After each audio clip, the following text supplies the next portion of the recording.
différentes discussions avec les élus locaux. En question principale, je reconnais maintenant le député de Saint-Jérôme. Bonjour, Madame la Présidente. J'ai une question pour le ministre de la Santé. Depuis l'adoption du projet de loi 2, sous Baillon, le temps joue en défaveur du gouvernement et ce n'est pas une position de négociation souhaitable. Quand les deux dispositions qui sont offertes, là, dans le fond, on offre de suspendre les deux dispositions, ont été révélées, j'ai été surpris. Je m'attendais en fait plutôt que la prime de référence pour la première visite ou le supplément de 30 % pour les frais de bureau, à ce qu'on parle plutôt des amendes disproportionnées pour les actions concertées ou encore le régime de délation et d'inspection. Est-ce que le ministre serait prêt à suspendre ces deux dispositions plus tôt? La réponse du ministre de la Santé. Bon. Madame la Présidente, je veux apporter encore une fois une précision sur un autre aspect du projet de loi. J'ai bien expliqué tout à l'heure que le projet de loi 2, la loi 2 maintenant, est allé chercher un 106 amélioré. Ça, c'est les 2/3 du projet de loi. Ce qui reste dans ça, c'est la question des sanctions. Les sanctions, Madame la Présidente, je l'ai expliqué plusieurs fois, on s'est inspiré de 60 lois spéciales qui ont été passées par tous les gouvernements qui sont en face ici, là. Autant du côté du Parti libéral, lorsqu'il y a eu besoin d'avoir des lois spéciales, autant au niveau du PQ. On n'a rien inventé de ça. Alors, ces sanctions-là, Madame la Présidente, sont là. La différence, l'amélioration qu'on a fait, c'est qu'on a dit toute la question des éléments qui se rapportent au droit de parole, au droit de... On les a mis dans un règlement, puis on a dit on ne l'applique pas tout de suite.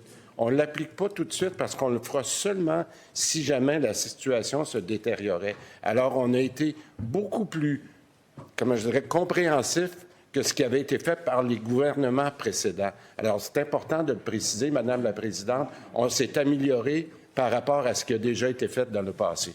Première complémentaire. J'essaie de comprendre, mais le ministre a le record de longévité de tous les ministres de la Santé de l'ère moderne. M. Couillard avait 5 ans et 2 mois, il a 5 ans et 4 mois. Là, on présente un projet de loi, on l'adopte sous Baillon. Il y a peut-être mélange des genres parce qu'il y a à la fois des lois spéciales puis à la fois une réforme. Mais si on distingue les deux, est-ce qu'on est prêt à réfléchir à suspendre la partie qui est la plus difficile pour les médecins? La réponse du ministre. Je suis tenté de dire, Madame la Présidente, je veux faire attention, là, que je pense que c'est la première fois que j'entends le député de Saint-Jérôme défendre une fédération ou un syndicat. Je suis vraiment abasourdi, c'est un peu surprenant. Alors, ce que je comprends, puis c'est ce qu'on a dit, nous, on fait ce projet de loi-là, Madame la Présidente, pour les patients.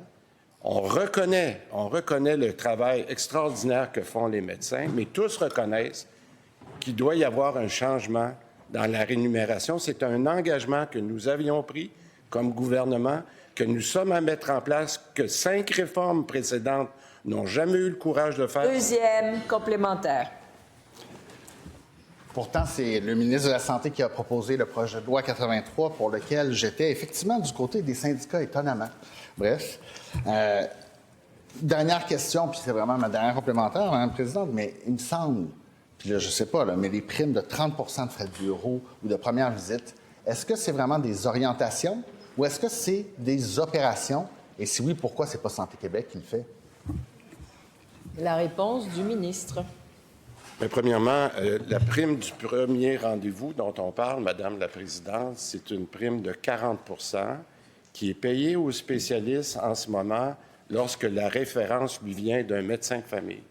Un des éléments que nous avons proposé durant l'été, c'était de dire est-ce que ce 40 % pourrait être aussi éligible aux spécialistes lorsque la recommandation leur vient d'un autre professionnel de la santé, pour être sûr qu'on équilibre la demande pour que tous les professionnels de la santé aient un meilleur accès aux spécialistes.